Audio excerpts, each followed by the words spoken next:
Hey there, greetings everybody. My name is Murph. I am the host of this show, a show dedicated to progressive rock and other forms of rock music. So we're here to do my Wednesday night favorites, 10 rock bands that are underrated. So this is a kind of a um, subjective topic for sure.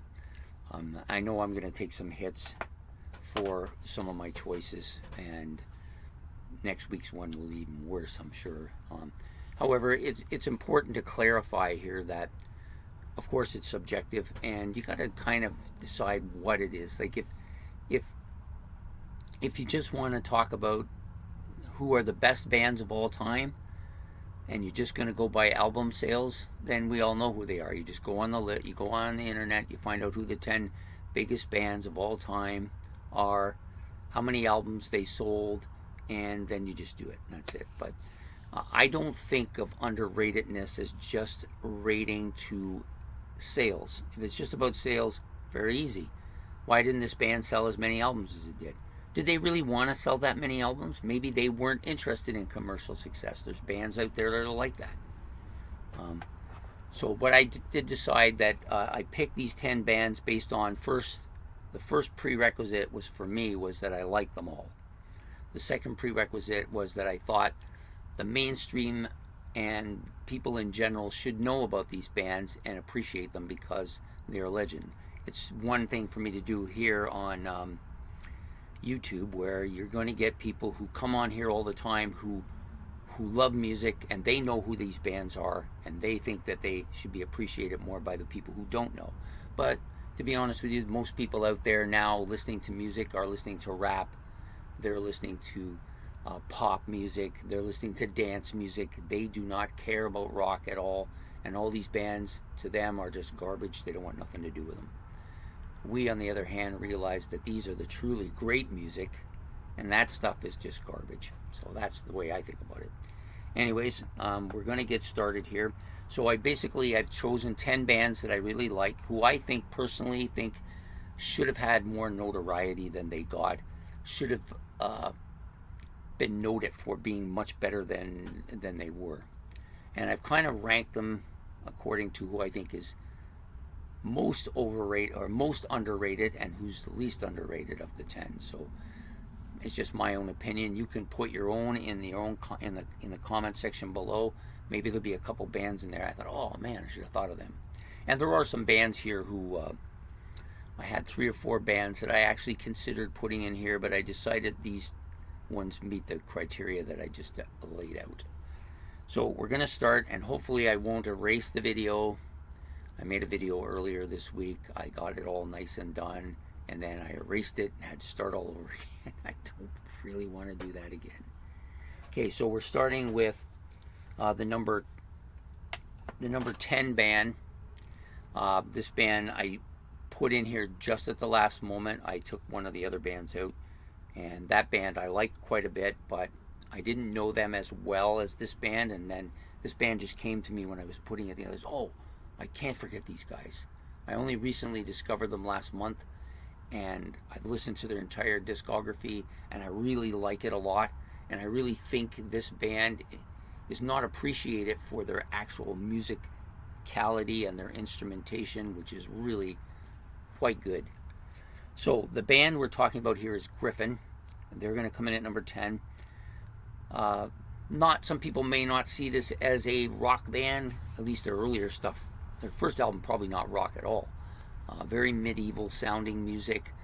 Later they started to get more of that progressive yesy sound to their music, but early on, no, they weren't. But the thing I love about this band, and I think that they just didn't get the attention they deserved, was they play a lot of different instruments, very similar to Gentle Giant. That's the other thing. I'm not going to be talking about any of those bands I did in the recent mini-series, the 6 prog bands, because they already got their due. These are all 10 different bands. So anyways, back to what I was saying. So Griffin, yeah, lots of your normal drums, guitar, bass, keyboards, but also a lot of brass instruments, a lot of woodwind instruments, a lot of percussion instruments used here too. Really, really unique band, I think, and a band that maybe their music wasn't mainstream, but they definitely deserve to have a huge amount of attention, and I think that they're underrated. People don't think of them as being that good, which is unfortunate because I think they're fantastic. So Griffin at number 10. Number 9, this is a band that had a huge album right at the end of the 70s. Really big. They were huge. I couldn't imagine. At that time, I actually thought, even though I wasn't a huge fan right away, I usually thought this is probably the biggest band in the world right now. Well, one of the 2 or 3 biggest bands in the world. And I thought, they're going to be remembered forever. And now here we are, some 45 years later, and a lot of people don't even know who these guys are, which really surprised me. They have no idea about them. The one thing about this band too that I think really stands out is that they had great albums, and they had good albums, and they had very good albums. They didn't really have any duds. No dud albums. Very few bands can say that.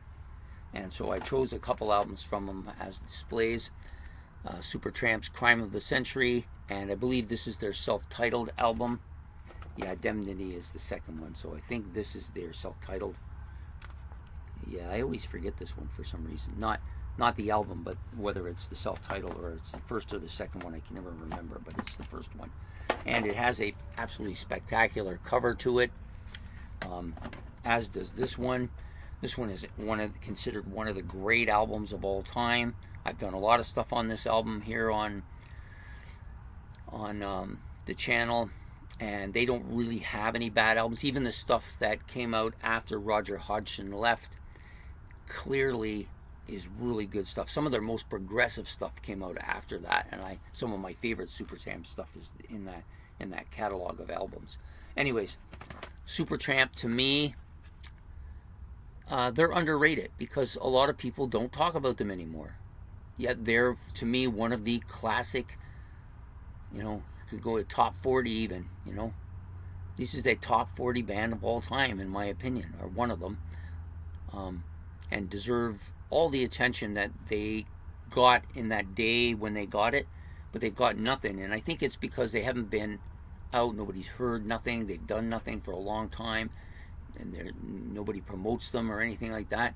But truly, they deserve to be a great, well-known band from the past. People should be thinking of when they're talking about those great bands. This has got to be one of those bands, in my opinion.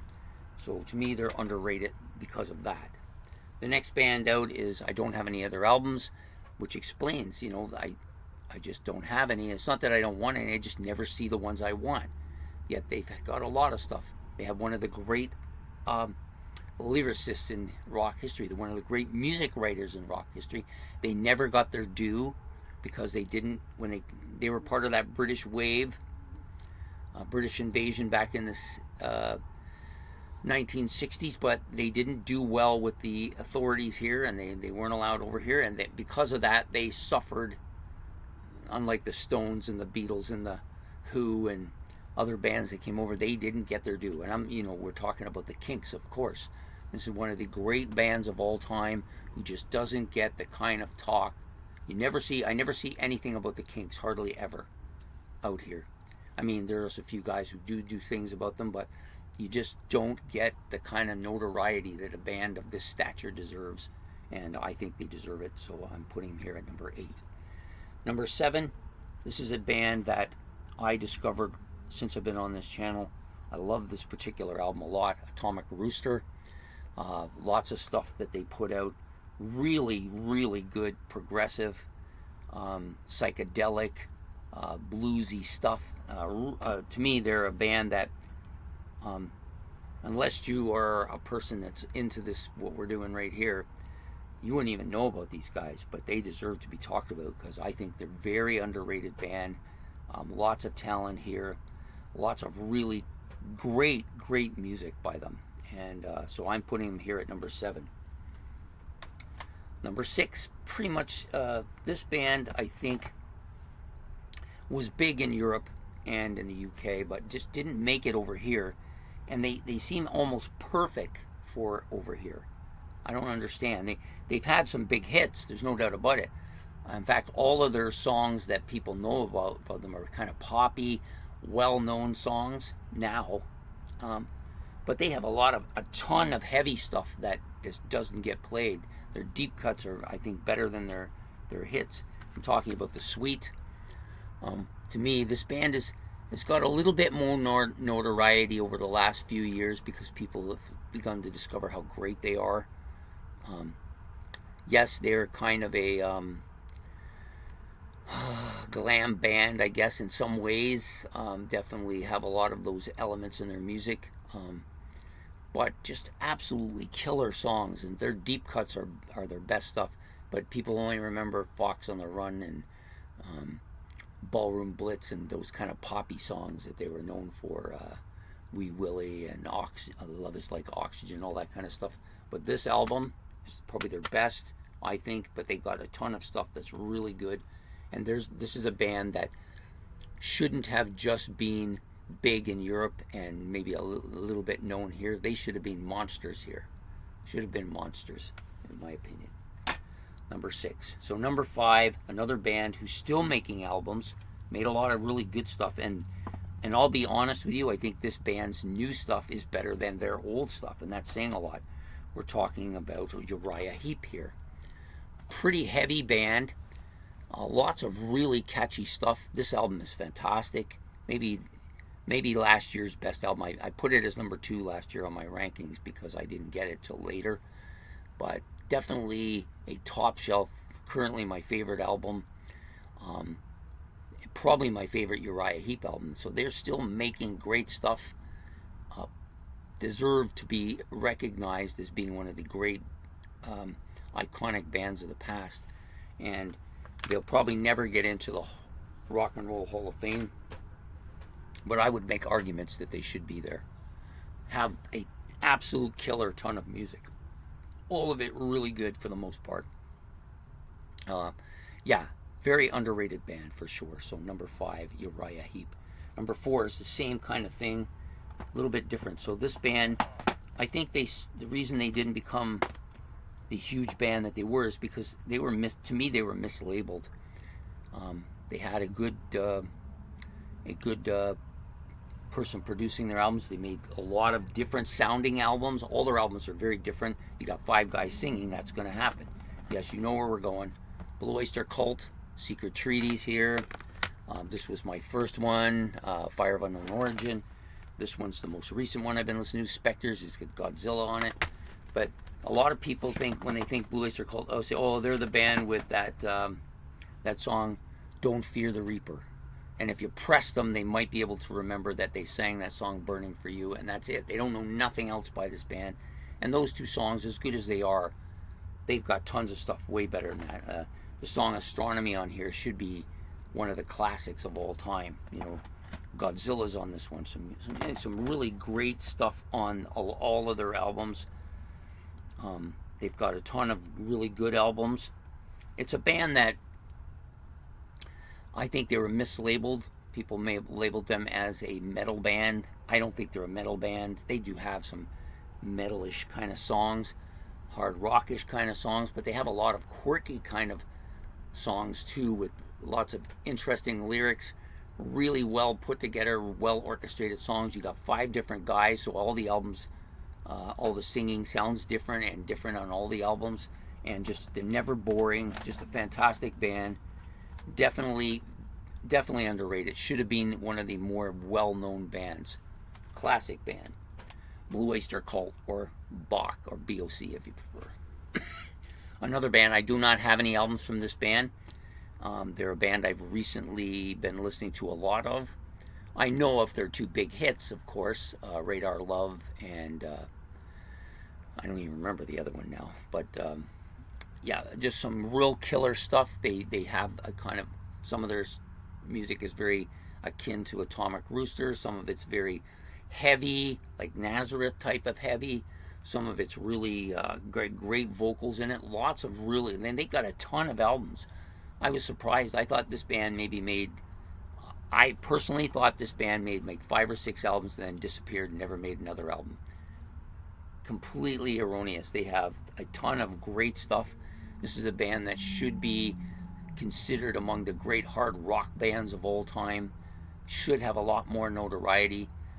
You should say, you should be able to walk down the street and say, hey, I've got this Golden Earring album. And say, oh yeah, they're great, man, I love them. Everybody should know who they are. But a lot of people don't. They only know that one song, and if they do, maybe they know the other one too, and the one that I can't remember. Yeah, I think my memory's going on me, to be honest with you.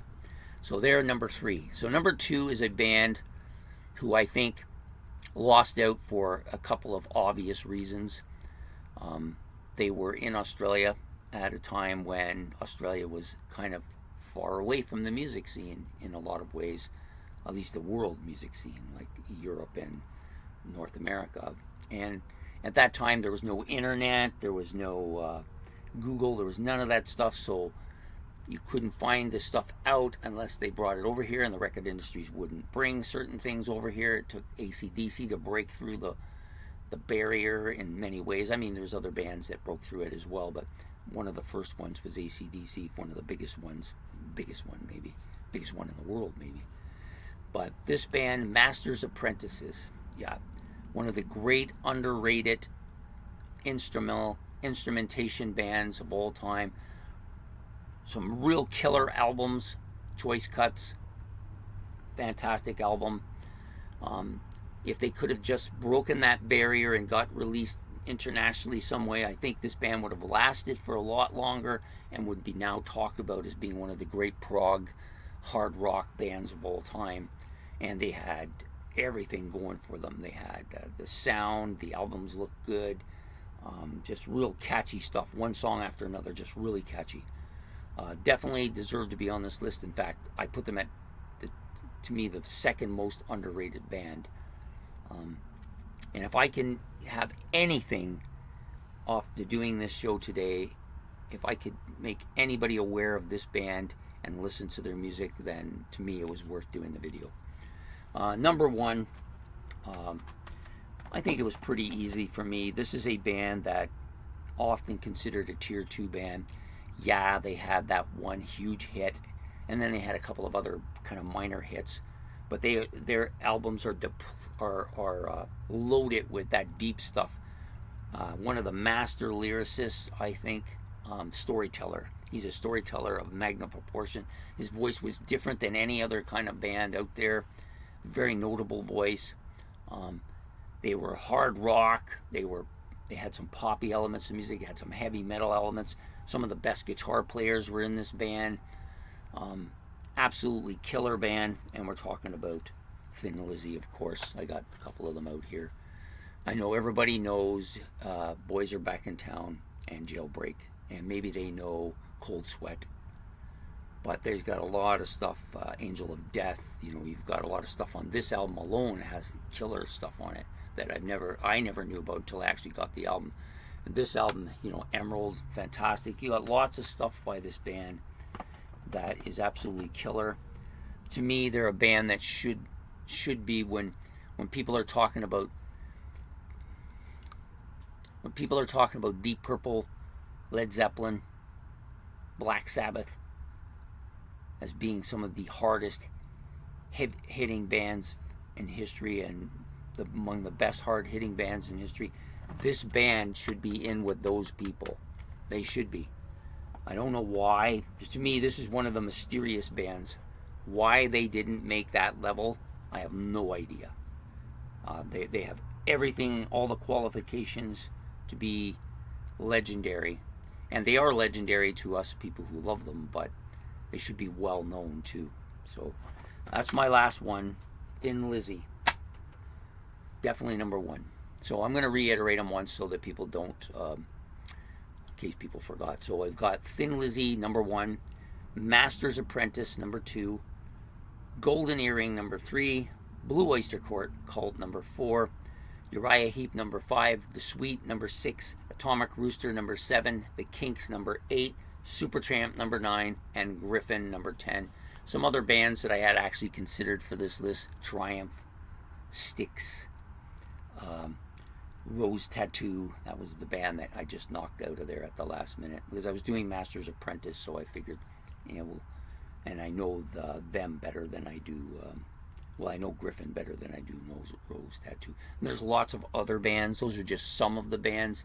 I'm sure that, I remember when I was looking online to see what other people thought of bands. Obviously, bands like Kansas. But Kansas is not a band I listen to, so maybe they're, to me, I don't know that they're overrated because I don't listen to them, so I can't really say. There's lots of bands like that who I haven't either gotten into yet, or I just, for whatever reason, don't really follow them too much. Who could be underrated, I don't know. So at any rate, those are the bands I chose for today. I hope you enjoyed this episode of 10 rock bands that are underrated.